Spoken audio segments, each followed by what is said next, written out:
let me tell you of the days of high adventure.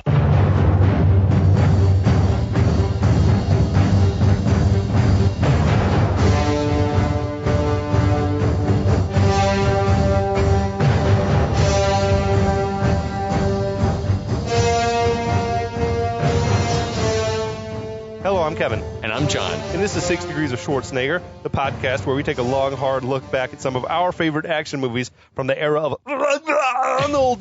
Schwarzenegger is the icon of the genre, and we're taking a deep dive into some of these 80s and 90s cult action movies and breaking them all the way down. We're going to get into the nitty-gritty and examine the good, the bad, the ugly, and the laughable in these movies. But we're always coming from a place of love. You don't watch these movies as much as we have unless you have a genuine affection for them.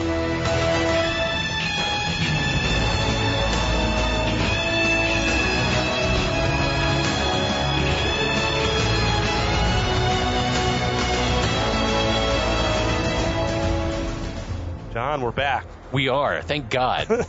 I've been waiting. It's been too long. I've been waiting for a girl like you. Deep cut. Yeah, big time. How you doing, man? Man, I'm good. How are you doing? I'm doing great. Life's good. Life's busy as shit. Why are we here, John? What we're here for, Kevin, is to talk about movies. Movies that we love so great. And today we're here to kick off the first episode of our series on Con Air from 1997. Con fucking Air. What you were just describing as being like one of those movies that was right on the cusp, right at the precipice before action movies stopped being R-rated masterpieces and sort of devolved into... I feel like the movies, this is one of the movies I feel like it was instrumental in like the genre, just sort of jumping the shark. Mm-hmm. This is a Jerry Bruckheimer movie, and he like does this Jerry Bruckheimer thing where he had mastered, I think, the formula of the blockbuster, even from back in his Top Gun and Beverly Hills Cop days. But really the action genre, like he had sort of carved his own little niche with Bad Boys and The Rock before this one. They were like these sort of super glossy, stylized, like they looked like a music video or something like that. It's sort of the direct precursor to like the Michael Bay thing. Well, he was like, I guess he found Michael Bay doing whatever Michael Bay was doing before. I guess videos, probably music videos. Yeah, videos and commercials. And just said, and even Tony Scott, who directed Top Gun, I think was found directing commercials and music videos and stuff. And he was like, I wonder how much of it, your amazing aesthetic to a feature-length film. I also wonder if they were like, bring your aesthetic, but then they looked at the spreadsheet and they were like, he's under budget, hire him. Like, yeah, maybe. But I mean, this is just like, this movie is all those Bruckheimer movies almost felt like plug and play. Like, yeah, for sure. We're just gonna take the same formula. It's really the same thing that the Marvel movies do now. Oh, totally. Which is just spin the same movie out over and over, the same beats, the same jokes, the same tone and tempo and editing style and everything. Which is why I'm sad to say I've sort of fallen off the Marvel train. It's been a while since I've watched anything. I think Loki. I powered through Loki, though I said I wouldn't. And I was like, any of the series. Yeah, I watched Loki and I watched WandaVision, which I loved. You didn't do Moon Knight? I haven't watched Moon Knight yet. I haven't done that. Man, it's just like, it's because I saw some amazing meme that showed someone as like, having to watch 400 hours of Marvel movies and shows to get ready for the next thing. And it's like, that's the truth, man. It's like, I shouldn't have to go back and do all this shit. But anyway. But are you going to watch the new Thor? I don't. Yeah, Taika. because it's Taika. It's Taika. Yeah, I figured you had to. Yeah, I love Taika. Dude. Love him. I haven't watched Our Flag Means Death yet. Have you? I know, but I mean, he's like Blackbeard or whatever, but it just got picked up for another season, so I'm definitely going to watch that. Yeah, if not just because the cast tweets were so funny. They're like, I just got back from taking my son to school. Did we get picked up for another season? So good. But we digress. We're not here to talk about Con Air, the hair dryer, the blow dryer brand. We are here to talk about the movie 1997. Yeah. Directed by Simon West, doing his first ever movie. Yeah, that's crazy to me, but he's done lots of other stuff since, but the only thing that I've seen is Expendables 2. Do you know what he's famous for before this movie? No. He directed Never Gonna Give You Up, the music video. That's awesome. Amazing. Wow. Rick Astley, the Rick Roller himself. It's a shame that he is not cemented in the zeitgeist as much as Rick is, but well done, Simon West. That's awesome. He directed it. What did you mention? Expendables 2? Expendables 2. Tomb Raider, he did the one with... I never saw the Angelina one. Yeah, I didn't either. General's Daughter. I remember the title. It's Travolta, right? And then The Mechanic, like the remake of that Charles Bronson movie he did with Jason Statham, I think. But yeah, it was like a lot of... He was like doing the Michael Bay style. He was like, if you can't get Michael Bay, here's a guy who can imitate that, it feels like. There were so many times as I was sort of tipsily watching this movie where I would be like, wait, who directed this? It's not Bay, right? And then had to go back and be like, okay, because there are lots of things I was like, it feels like Michael Bay. This movie and Gone in 60 Seconds were like knockoff Michael Bay movies for sure. Yeah. Produced by Jerry Bruckheimer, as we mentioned, but this was his first movie without Don Simpson. Right. Who had died during production on The Rock. Right. The year before. R.I.P. Written by a dude named Scott Rosenberg. Speaking of Gone in 60 Seconds. Yeah, wrote Gone in 60 Seconds, wrote the newer Jumanji movies. This dude is fucking prolific. Oh, yeah? You were digging his stuff? Or just the volume? Just the sheer, because he's still super active in TV predominantly, but he wrote the 90s staple Beautiful Girls, which is like Matt Dillon and like shit tons of other, like your big marquee 90s stars, and then Gone in 60 Seconds, which you said, and then he wrote the screenplay for High Fidelity, which was awesome. That's one of my favorite movies. Yeah, that movie's so fucking good, and it's such a departure from what this movie is. Big time. But yeah, I don't know how much they adapted that from the original, the Nick Hornsby book. Right behind you, it exists on my bookshelf. I haven't ever read it. It's coming home with me tonight. You want it? Maybe. You can borrow it. I've had it for years and I haven't read it. So yeah, I just finished Heart of Darkness. So yeah, I need borrow another it. I know the book is set in London. That's cool. Yeah. That's all I know is that it's set in London. I think it's a similar story though. Yeah. But yeah, and also apparently sort of ghost written by this dude named Jonathan Hensley, this movie, who has been mentioned on this podcast before because he was also sort of ghost wrote The Rock. Oh, I think he wrote the shooting script for The Rock. That makes sense since this movie is The Rock. He got an executive producer credit on this movie in lieu of a writer's credit, I think. He also wrote Die Hard with a Vengeance. He wrote The Saint, which I think you mentioned enjoying that one. That movie's good. And he wrote the original Jumanji. I love that movie too. Yeah, the Robin Williams one. Oh, and he's also uncredited ghostwriter for Gone in 60 Seconds. Also, so it's all very incestuous. Lowrider Donnie, Lowrider, Donnie. And he's married to Gail Ann Hurd, who tell me more is the producer of. She was James Cameron's longtime producing partner. Oh yeah, produced Terminator and yeah. Aliens and like so much other good shit. Which makes me feel like we could pivot the way that we do the show and do an actual 6 degrees of how does it all lead back to Schwarzenegger? Well, here you go. Yeah, big time, nailed it. So yes, Gail Ann Hurd, we know you're listening. Yeah, we know you're listening. You're our number one fan. You and Daniel Day-Lewis have listening parties.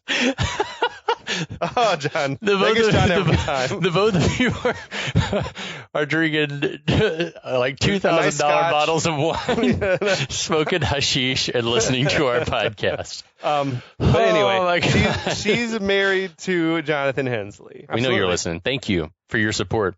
And as I understand it, the movie basically is based off a newspaper article about Con Air, which was its real title is The Justice Prisoner and Alien Transportation System, which formed in 1995. Okay. Remember we talked about on Passenger 57, how do they really transfer these prisoners around? And I don't know what they did before 1995, but after 1995, they do have a couple of jetliners and they transport them around on separate planes, away from the general public. Yeah, but my question is, even before we get started, there's so many logistics about the route that they're taking in this movie and stuff. It's it's insane to think that, this will go off without a hitch. No problems. I think in the original, as I understand it, the original version of the script was going to be more on the East Coast than the West Coast. And they were going to, in the end, the plane was going to crash land on the White House lawn or some shit. rather than Las Vegas. Into the sands. Yeah. And they're like, but wait, we got a hotel that we're going to blow up anyway. Yeah, let's fucking do it. It is so much better the way it is. Yeah, totally. I think what happened actually was the year before Independence Day came out, and they blew up the White House in that movie, and they were like, we can't. Yeah. What if it happened in the same universe and the White House wasn't there? It's already wrecked. It's being rebuilt. The White House wasn't there. Anyway, Kevin, who's in this fucking movie? Oh my gosh, stars. Who's not in this movie? Yes. Start with that list instead. Stars Nicolas Cage. Yeah, yo. This was in his action movie Heydays. Yeah. He had just done The Rock. I think a couple weeks after this movie came out, Face Off came out, like the same summer or whatever. I wonder if the wig that he wears in this movie is the wig he was gonna wear in the Tim Burton Superman movie, but he never got to. So he was like, but I still want to wear the wig. I think it was like a weave, don't you think? Oh yeah. Well, I think the hair on top was real. Yeah. His real hairline, right. Obviously. Right. Well, potentially. But I think it was just weaved in. Oof. I don't know. It was an odd look, man. Also stars John Malkovich, amazing actor. I can't think of any other action movies he's really been in, like proper action. I can't off the top of my head either. But amazing pedigree. Yeah. Malkovich, obviously, like A-list sort of respected theater type actor. John Cusack, 80s, sort of offbeat heartthrob. 90s independent movie type shit. Ving Rhames, right? Coming off of what had he done? Probably just before this, Mission Impossible, Pulp Fiction. Was Mission Impossible before this? 1997. It was 96 or 95. Damn, that's crazy to think about that movie having come out that long ago. So good still. It's very good. Steve Buscemi.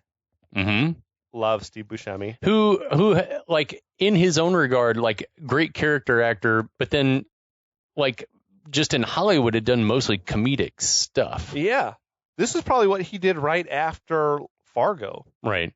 Yeah, I guess so. He had been in Pulp Fiction. That's crazy to think about Fargo happening that long ago, too. All these dudes, like, were coming from the more independent film scene. Yeah. Than, like, big budget, glossy Hollywood, whatever. Then Cole Meany, like, premier sort of character actor. For action movies, he had done Die Hard 2. Mm-hmm. You remember that? He was the pilot of the plane that crashed. I'm also pretty sure he's in one of my favorite movies, The Englishman Who Went Up a Hill and Came Down a Mountain. He was definitely in Under Siege, which we still have to get to. It's hard to... He doesn't really have, like, hard-ass vibes about him, but he does great in this. He's great at everything, really. Englishman Who Went Up a Hill and Came Down a Mountain was 1995. Nice. So, yeah. And commercial success. There's so many other people that we'll sort of get to as we come to. So many familiar faces. And people that I wanted to point out, but then I was like, I got to get through this. I can't point out that guy. But then I was like, I know 15 other movies that guy's been in. Yeah. Have you ever seen the movie How to Lose Friends and Alienate People, starring Simon Pegg and Kirsten Dunst? No. So there's a great scene in that movie in which Simon Pegg is regaling some Hollywood partygoers with his views on why Con Air is the greatest film ever made. He says, it's got everything, hasn't it? You got Malkovich for your acting chops. You got Nicky Cage for your action. Steve Buscemi for your comedy. And then he says, John Cusack for the gays. And I was like, which is interesting. I was like, is I he have a no gay idea. icon? I don't know. It must be. I have no clue. And then that's sort of like Lloyd Dobler. Yeah. Movie time. You want to talk about it? Yeah, let's. All right. So right off over the swell. And so like, I love when we talk about these movies and rewatching them, because you see things like the Touchstone Pictures animation. And it's like, as soon as you see that, it's like, I can think of all these movies from, watching as a kid where you see that. But that was like a Disney house, right? I think so. I think it was like Disney when they were doing something more for adults. Or Disney or like Don Bluth Pictures, maybe. Like that may have been a thing. But anyways, like, you get some swells of ominous synthy music, then the Touchstone Pictures animation, and then you get that Mad Max looking Jerry Bruckheimer films animation. Mm-hmm. Then the music suddenly gets like super military sounding. You got trumpets. Oh wait, mention the score. Oh yeah, so the score we should mention. Music by Mark Mancina, supported by Trevor Rabin.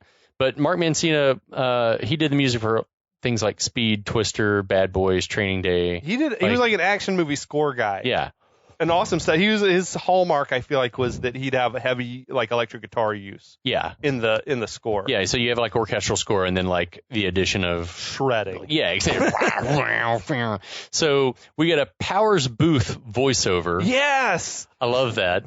Over some B-roll. The voice is so familiar too. Oh yeah. As soon as he started talking, I was like, wait a minute, I know that voice. Love him. The voiceovers over some B-roll of combat and recon missions. He's touting the U.S. Army Rangers, saying that the group has been the tip of the spear in every major American military conflict since the 1700s, and they leave no man behind. Apparently, I read that this footage shows no Army Rangers. Oh, really? Yeah, it's all Green Berets and Marines. It is like real combat footage, though, right? Which I thought was like kind of dark. But no Army Rangers. Okay, interesting. Yeah. Oops. So, it seems to, oops, no bullets. So it seems to be a discharge speech because Power says he's sorry to see these guys leaving the Rangers ranks and thanks them for their service. Mm-hmm. The opening shot of the movie pans around on a group of men saluting, and that's our first real glimpse of Nick Cage as Cameron Poe. And we should go ahead and say, we're going to call these guys by their real names. We're going to go, yeah. It's like you're going to get confused here. It's like you're going to get confused if we try to tell you everyone's name every time because there's so many characters. Elaborate character names too, and it's yeah. And then you sort of lose. And there are 15 characters like in any one scene, all talking. It's crazy. It's amazing that they were able to have that many characters and still have a coherent story where you can tell everyone apart. Yeah. Agreed. But I think it comes from casting familiar faces. Yeah. And everyone, brought their own unique swagger or whatever to their roles. But yes, definitely breaking with tradition. Everyone goes by their at least the big name. Yeah, they're given name. Sorry, taken. Stupid ass. I'm drunk. So we cut to Mobile, Alabama, everyone's favorite city. Trisha Yearwood's "How Do I Live Without You" plays over an idyllic harbor at sunset. The South always looks good in movies, but just hot as balls. I was going to say because you can't feel the humidity. There's mosquitoes everywhere, and when right there it smells like oil and fish, diesel guts. fuel. Yeah, it doesn't smell good. That song was nominated for the Oscar for Best Original Song and nominated for the Razzie for Worst Original Song. It's a good song. I'm a Trisha fan. I love her voice. Yeah. We then see inside of the bar that's sitting there harbor side, Monica Potter, who's playing Trisha Poe. Too many Trishas. She's serving drinks in an oyster bar, and she is so lovely. Absolutely. She was like a big deal in the mid-90s. Yeah, listeners may remember her as the med school student who gets killed in Patch Adams. Oh, I forgot that. I remember her being in some serial killer movie. It might have been Along Came a Spider or Kiss the Girls. I think you're right. Something like that. She is also more recently the mom in the TV show Parenthood, which was fucking awesome. I haven't seen the show. Yeah. She played Mrs. Braverman.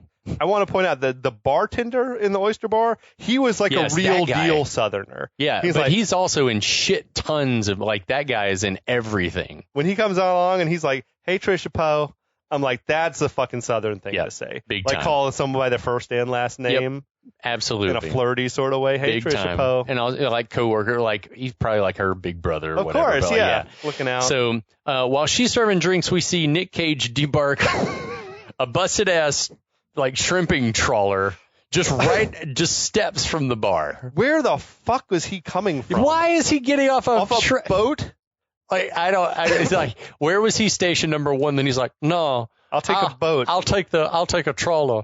The only way that makes sense is if they're out on an island, but they're not. In the Gulf or some shit. Yeah, no, there's no way he pulled it. That is not the type of boat that people are passengers on. The United States military doesn't say, just get on that fucking trawler. We're commandeering this boat. You're a transport now. Maybe he's in Pensacola or Fort Walton Beach and he's like, can I get a ride to Mobile? Or ran into an old friend or something. But I want to take 8 hours to go 8 miles. Can I get a ride? I was like, what the fuck is he doing? But anyway, he is decked in full dress. Yes. With his gunny sack.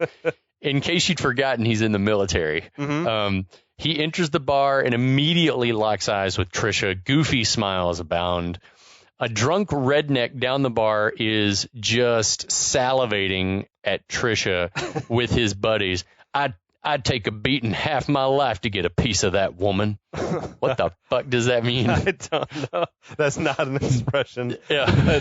Anyway, Cage quickly lets us know Trish is pregnant. He kneels down and starts speaking to her belly. Directly to the fetus. You gonna be Miss Alabama? That makes your daddy very proud. He sounds like fucking Shelby Foote, big time. Just sounds like he's narrating a Ken Burns movie. I read somebody's review that I can't now unhear it. Said that he sounds like fucking Foghorn Leghorn. I'll say. Yeah, it's like the accent. Wasted no time. It's terrible. It's god awful. So while the Poes go back to necking at the bar, the drunk redneck continues. He approaches. I love that his fucking friend just yeah, man, go for it. Just nods him. He's like, you should definitely do this. The guy with the hat that said Dusty. Yeah. I guess that's Dusty. Yeah, he's like, yeah, man, if she's with someone, you got this. No, you go in, move in for the kill. Yeah. So the redneck invites Trisha to drink with him and insults Cage. Cage tells this guy to leave them alone so he can dance with his wife. The redneck throws some wadded up $1 bills probably in Cage's face and tells him to buy me a drink. Buy me and my friends a drink. That was a weird flex. Yeah. To throw your own money at him. Yeah. Go buy me a drink with my money. There's all sorts of societal things we could talk about, but it's just people that are yeah, this is definitely going to work. This woman is going to be impressed by Trish this display. Trish is going to be so impressed by this. She's going to be yeah, fuck yeah. She's going to want to climb all over this. Anyway, Trisha restrains. Wait, was his showing up a surprise or something? I think she must have known he was supposed. Well, he was probably supposed to be there days ago. But he's been on that boat. He called her on a payphone from Pensacola saying, "Honey, I'm going to be on the trawler." He was probably caught in that same hurricane that Forrest Gump and Lieutenant Dan were in. Exactly. Biola Battery was impassable, so we had to take the long way around. Oh my God. Fucking hell! So she tells Nick to calm down. He seems ready to just go at this redneck. The dude called him Soldier Dick. Fucking what? I don't know. She says, "Come on, Daddy, let's dance." And then the guy's like, "It's 'cause of pussies like you we lost Vietnam." Shit. Saying something like that would get you fucked up quick in Mobile. Oh, yeah. Yeah. It was a different time, I guess. Yeah. But yeah, down south, you don't fuck with the patriotism or whatever or anything like that. Yeah, so sure. Trisha says that it seems that Cage almost reverted back to the guy he was before the Army. She says she'd hoped the Army would make that guy grow up. So apparently he had an edge to him before he went into the service. Yeah, it's apparently still there. This is weird. To me, there is a significant age gap between Cage and Monica Potter, and it's not even as big as I would have thought. Even though Cage looks relatively youthful. Yeah, to me, in my mind, I felt like he was mid-30s, and she's 10 years younger than him or something like that. But then she talks like they were together before he enlisted, which makes you think. Wait, how old was he when he went in? Maybe it's because he saw some shit and he aged rapidly. So they're really only about 8 years apart or 7 or something. But it also makes me think if he went in the service when he was 20, then she would have been 13. This is Alabama, my friend. Yeah. That's even if he had stand by that statement. Even if he had a few years out of high school sort of fucking around and went in at 22, then she's 15? Well, were you together when he enlisted? I guarantee that they probably dated long distance while he was in the service and then got married as soon as she turned whatever that legal age in Alabama was at the time. It would have made more sense if he met her while he was already in the service. Not that they were a thing before he went in. He started fucking her after he graduated from high school and she was just finishing up junior high. 12, 13. Disgusting. How do I live without you? Yeah, he doesn't strike me as a West Point dude. He seems like an enlisted man where he went in he signed at up. age 18, 19, 20, something like that. Yeah, agreed. They go back to slow dancing. Yeah, wait, Trish is on the clock, right? Right, yeah. Well, so who's serving the oysters Buddy here? Behind the bar doesn't care. They go back to slow dance. He understands the score. Yeah, so later that night, they're leaving the bar in an absolute torrent. Oil well was like I didn't realize the bar was also right next to an oil derrick. Probably a lot of fucking roughnecks and stuff in there too, right? But like, where the fuck are they? Do they? I mean, there has to be at least one. But an oil derrick right off the bar on the beach, basically on the pier. I don't know. I don't know enough about the Gulf Coast to know. But anyway, the redneck and his minions have posted up outside, just creeping behind the chain link fence. They've been waiting in the pouring rain for Nick Cage. They've been waiting. So the lead redneck from earlier breaks a bottle and says they thought Gomer might need some help escorting his old lady home. Hey, Gomer! Fucking so weird. I guess, what? They're there to kick his ass and rape Trisha? Like, what's the plan here? They've been waiting in the pouring rain for hours just to like start some shit. I don't. It boggles the mind. Anyway, the redneck challenges Cage, he steps right in the midst of all three guys. Is like, all right. He does like weird body language too. It's like. I've been trained in the martial arts. Sergeant Cameron Poe is not a strategic genius, though, because he surrounded himself. Like, he stepped into the middle of As we're going to talk about repeatedly, he is a self-saboteur. He is a glutton for punishment. He's his own worst enemy? Yeah, he is. That's exactly right. So he, walks into the middle of this group. One of them rips the decorations off his uniform, and they just start, stomping him out in the mud there.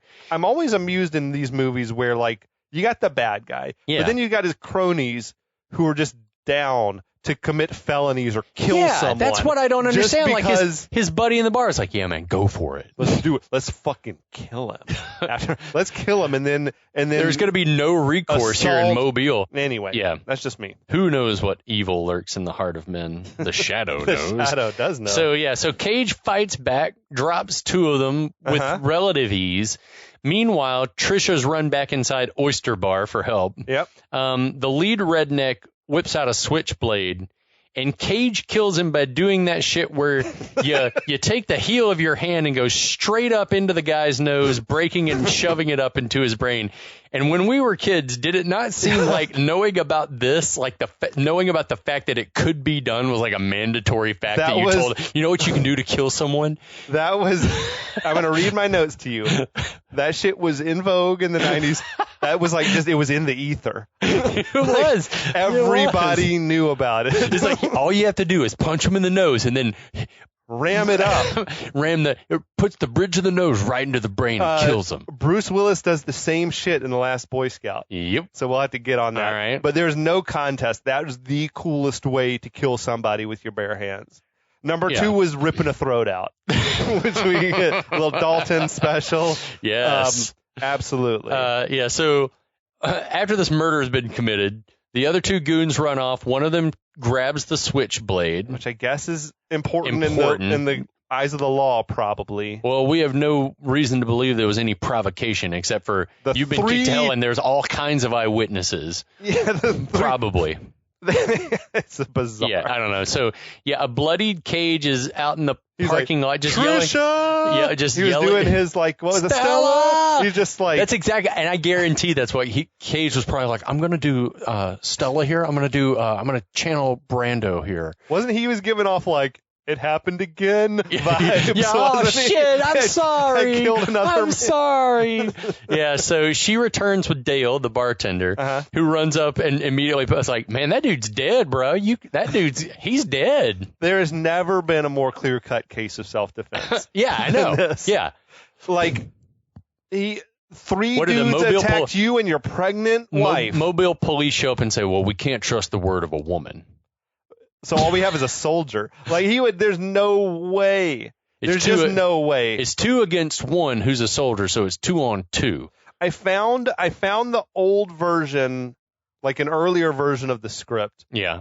And the original script was a lot more ambiguous. It was a lot more like this dude Cameron Poe sort of instigated the fight with these guys. Interesting. And he was not a soldier or anything. I think he was like a mechanic or something. He worked in an auto shop or something. It was it was an earlier version of the script. And I'm like, you really should have at least kept it where it's conceivable that he would wind up in jail. Because he would never go to jail. We've seen so many people get off with stand your ground type bullshit, and this is like a legit. He's bloodied and beaten. And I maintain a veteran could mow down 40 people in Mobile, and they'd be like, well, it's self-defense. He's a decorated war hero. Yeah. Yeah. Anyway. Man's war hero. Yeah, none of this courthouse shit was in the original script. It just went from he killed a guy in a bar fight to cut to he's in prison. We cut to a courthouse. Cage's lawyers urging him to take a plea bargain and serve 1 year rather than rolling the dice on a trial and maybe doing 10. He says, I will not plead guilty.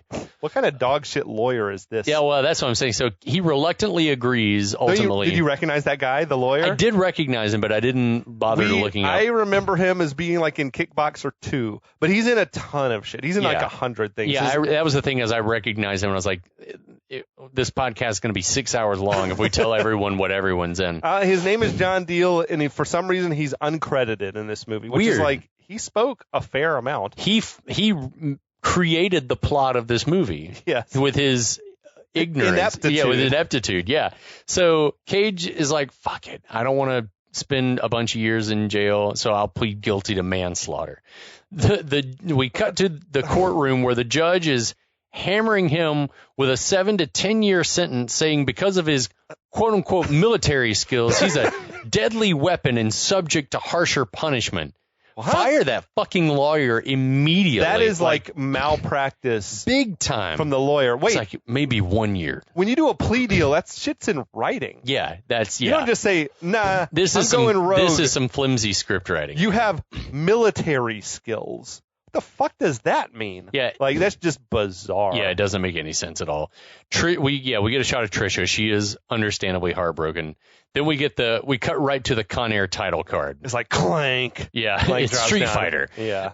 So cut to again what appears to be like some like brutalism come to life post-apocalyptic prison thing with fucking never-ending story clouds zooming overhead. Wasn't it weirdly terrible effects? Yes. I mean, because it looked like they got that footage from some other movie, from like Solar Babies or something like that. This shit wasn't a low-budget film. No. I don't know how that found its way into the movie. But how did they speeding up the clouds to make it look like things are shitty? Like it should be happening after the aliens tried to destroy the Earth. I don't know. That was odd. So it looked like the prison where they kept Tango and Cash. It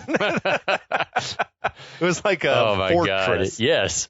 So we see a very disheveled, like his hair's grown out a lot. Yeah, some time has passed, I think. A very disheveled looking Cage being escorted to his cell to a chorus of catcalls from other inmates. If you're the new guy, you're getting wolf whistle. Fresh fish. So, everyone wants a piece of your ass. So then as the opening credits roll, we see Cage writing letters to Trisha and getting completely shredded on a diet of Doritos and Hostess snowballs that she sent him in a care package. That voiceover, that was where it really hit me how bad the accent was. I didn't bother writing any of it down because I was like, this is just bad. I had a few notes, but I mean, there was like some Ken Burns Civil War shit. Yeah, it sounds like Shelby Foote. It's like, we would have won the war if it hadn't been for them rascally Union soldiers. Dearly beloved. Yeah, it's bizarre shit. We set out for Antietam on the morrow. So the thing is, also, there's just no reason that his character even needs to be a Southern guy.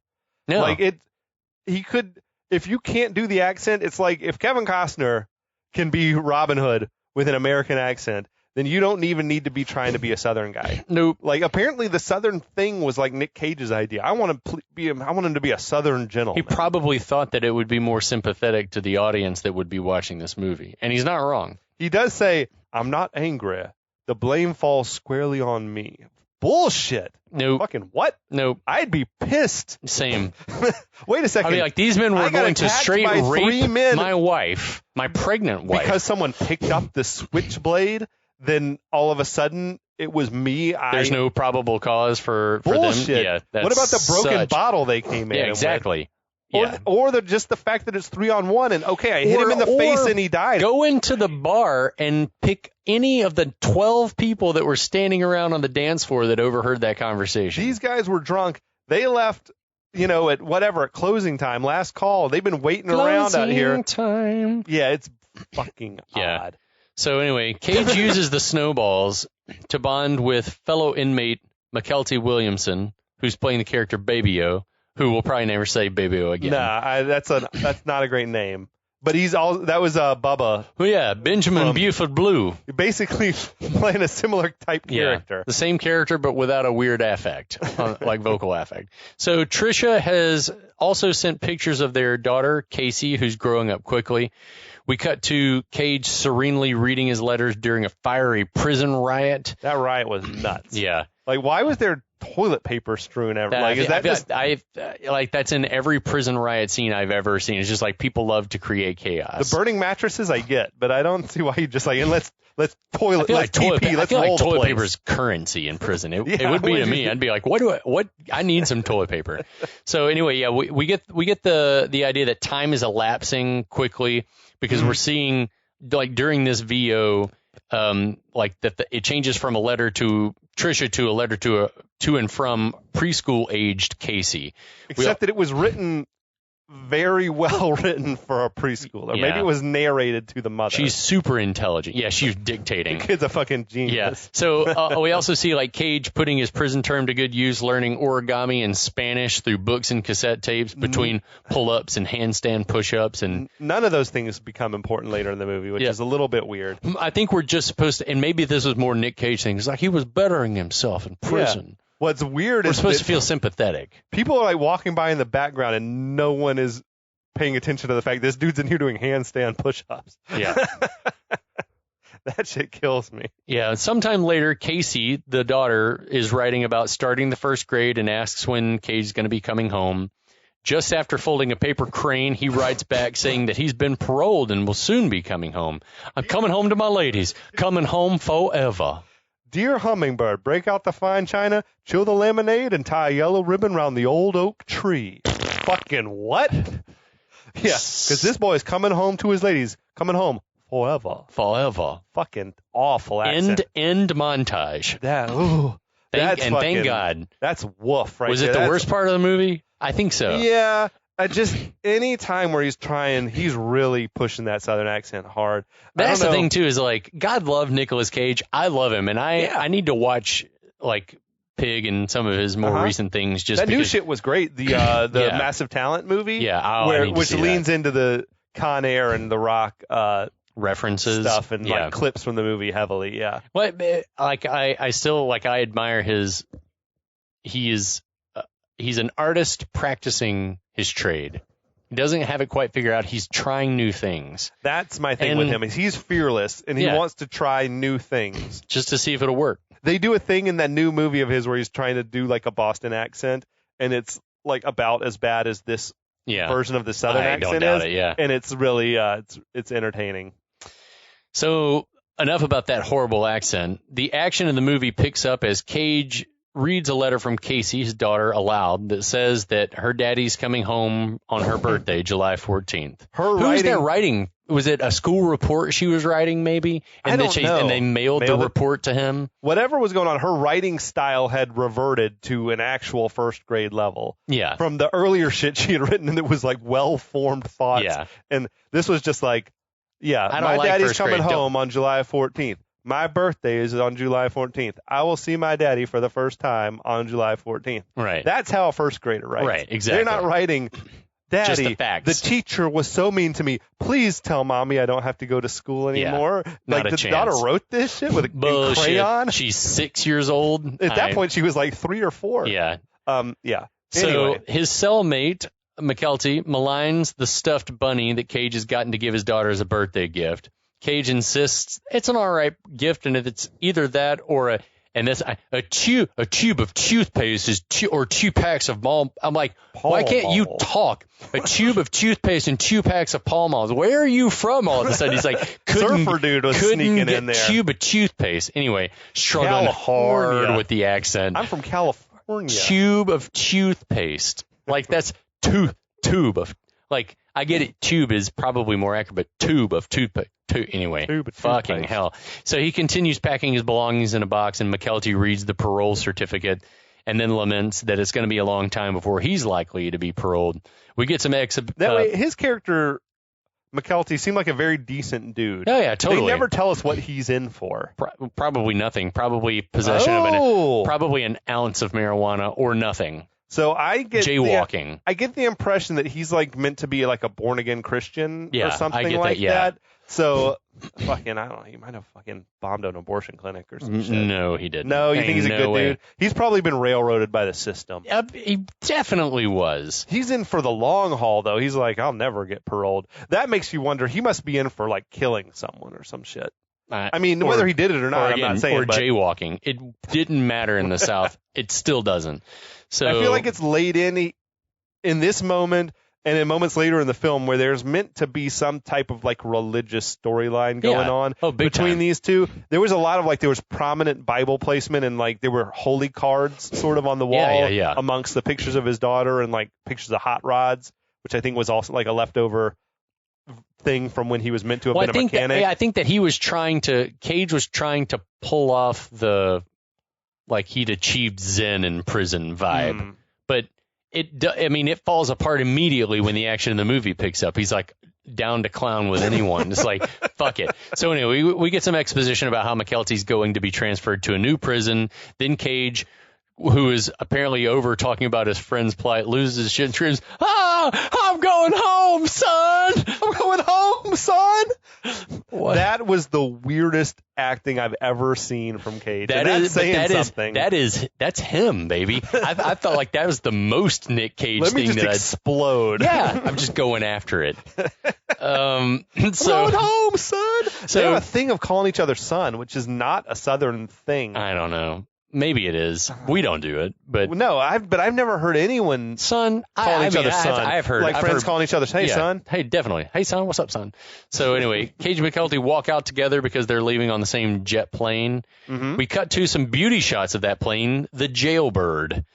It is a mini prison on board. A voiceover tells us that the U.S. Marshals Service annually flies 155,000 prisoners around for transfers, legal hearings, and medical exams. So that plane is a C-123. Okay. Manufactured like from the 40s through 1970. Okay. So in the 90s, it would have been in like an antique. I was about to say, right, but like before the C-130 became like the thing. Very cool looking plane, but I don't think it's highly unlikely to me that's what like the government would be flying people around on. The real Con Air uses like modern passenger jets. Right. The voiceover also lets us know that today's flight's a special one because the state of Alabama is beginning to populate its new Supermax facility. It's going to be home to the shittiest shits that ever were shit.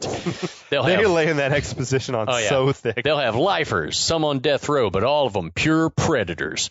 Supposedly this was meant to be like the Oakland, California airport. I was going to ask I don't think they ever said that. Yeah, because I was going to ask, where has he been in prison? On the West Coast? Yeah, his parole letter said San Quentin. Okay, there we go. But because I was like, why in the fuck are they showing so much B-roll of the desert in California with mountains and stuff? San Quentin, though, is a California state prison. Right. It's not a federal penitentiary. It's not a federal. I don't think that if you got arrested, jailed for manslaughter in Alabama, that you wind up in San Quentin. Not in like a Supermax federal pen or anything. Well, so he's just being transported. But how would he be serving his time in San Quentin when he's got? I think they make an effort to like keep you near your family. Yeah. Like there, either a lot of shit happened. Yeah, who knows? That we didn't see. He killed a guy in prison. He killed 6 guys in prison. Circumstances maybe led for him to be out in California, but I don't know. There was a lot during this part that I was like, where the fuck is he coming from? They're meant to be in Oakland, but I don't think the movie ever establishes that. It doesn't, because then we get a cut to a prison bus driving through someplace that looks a lot like California, and I was like, where are they? Yeah. So on the bus, McKelty tells the female guard Bishop that he needs his insulin shot soon. She says there's insulin on the plane and that we'll give it to you when you're on board, but he's already a shot short. Yeah, what the fuck? So that's fucking shitty. What the fuck's going on at San Quentin? They skipped his life-saving shot. Oh, they didn't give me my shot last night. What? That's fucking bullshit. Yeah. Did you recognize that actress? I did, but I didn't look her up. Her name is Rachel Ticotin. She played the female lead Melina in Total Recall. Hey! She was like the Quaid's woman on Mars. Yeah, that's awesome. Then she makes, that makes total athletic, right? And that athletic and sleazy. Demure or sleazy? Sleazy. Oh, man, that's amazing. So, yeah, then for no real reason other than we need some exposition, Bishop tells Cage that he's going to be treated as a prisoner until he's delivered to Alabama and then processed for release. He says, that makes no never mind. As long as I make it home, it makes no never mind, because he doesn't want to miss his daughter's birthday. I got to be home to see my betrothed. It's all types of, he speaks his just an old-fashioned. Get out of here, Nick He's Cage. from a different, he's a man out of his time. In more ways than one. So, What the cop should be like, I don't give a fuck. Yeah, exactly. Think about any of this bullshit. Fuck up. Shut up, convict. So Cage says he's never met his daughter because he was locked up 3 months before. 3 months before she was born. And he didn't want the first time he saw her to be while he was in prison. So, but Bishop, she's very invested in him instantly. Yeah, like, she's like, oh my God, you're a family man. What you got here is a walking, talking reason to rehabilitate. That's some dialogue. Anyway, cut to an airplane hangar where a besandled John Cusack, playing the role of Vince Larkin, a name we'll never say again, walks into a U.S. Marshal's meeting about the prisoner transfer. We can tell from the rumpled suit, and the sandals. Yeah, and he's no ordinary U.S. Marshal, I guess. He is playing, to no one's surprise, a wisecracker. So he starts mocking his superior in front of all the subordinates. Like mouthing the words, talking behind his back, making fun of this guy. And that gets a rise out of a short-cropped blonde woman standing in the ranks. Cusack reviews the plan. They're offloading 6 prisoners in Carson City, and the rest are headed to Alabama. He and the other U.S. Marshal, who's his boss, we guess, go to meet Cole Meany, playing DEA agent Duncan Malloy, which is a great Irish name, who drives a sweet vintage Corvette. The 1967 Stingray. Love the lady across the street had that car, but it was cherry red. I mean, it was like gorgeous. With the vanity plate ass kicker. Fuck yeah. Love Cole Meany. Cusack tries to introduce himself. Meany throws it reverse and peels out, parks in a handicap spot. You know, those handicap spots that are on the tarmac of the air. God damn. Strip. It's like, how can we make this dude seem more like an asshole? Why is there a handicap? Why is there any parking spaces on the runway? No one knows. Just then the prison transport convoy rolls up in the tarmac, and this is where the shit really felt like a Michael Bay movie. Dangerously low-flying helicopters. Dutch tilts of buses pulling into the shot. That shot of the guy walking with all the handcuffs, all the shackles or whatever, every slow shackle motion. He could find. So back inside the little airport, Cusack introduces himself to another DEA agent named Sims.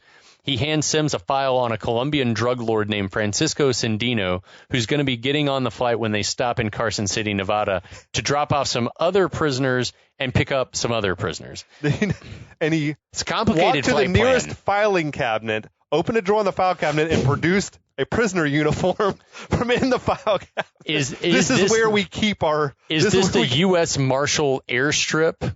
This is where we keep our undercover... We keep our undercover uniforms in this file cabinet. God, it's bad. Bullshit. It is bad direct.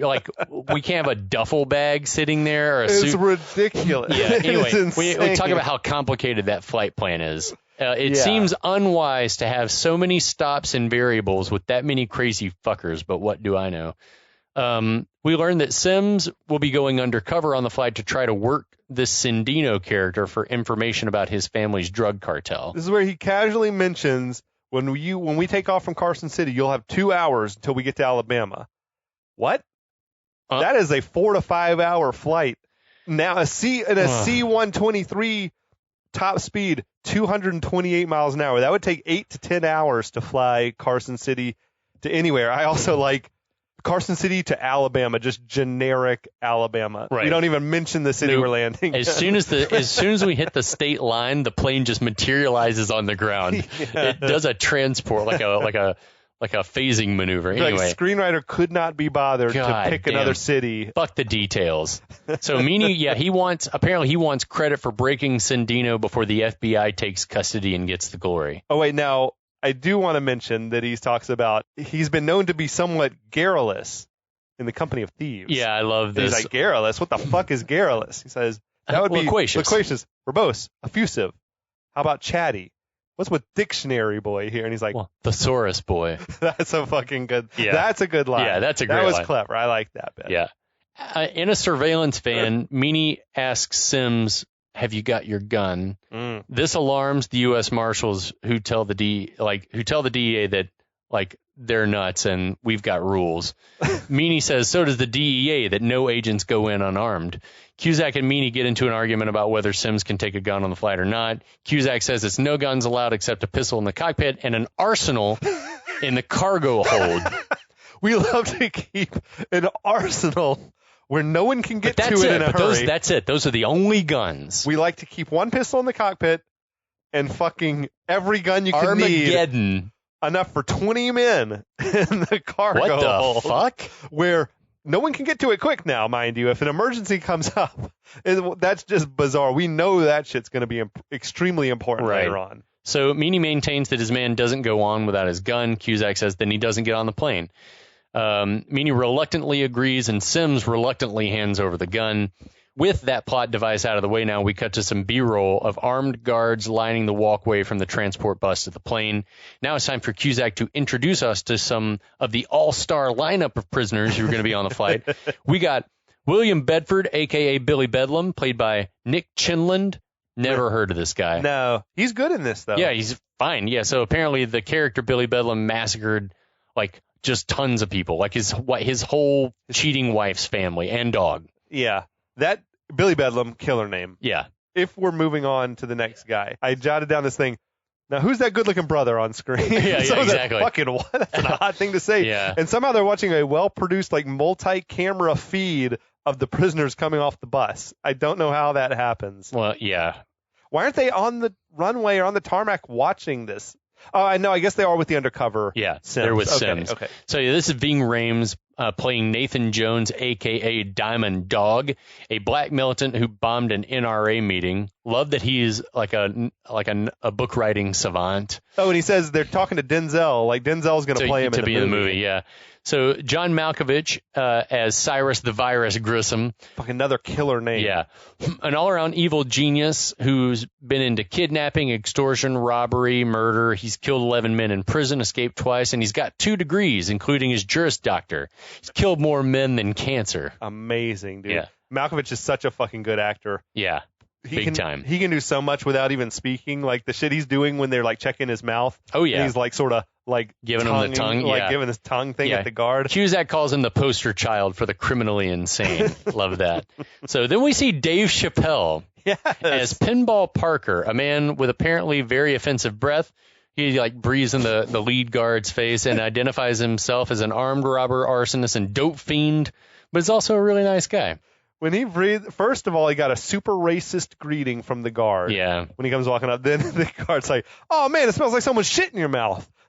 He's like, "He told me he loved me." Told me he loved me. It's so good. Good stuff. Yeah. So we should mention that this movie's not short on racist humor. No, especially the first third or so of the movie. Yeah.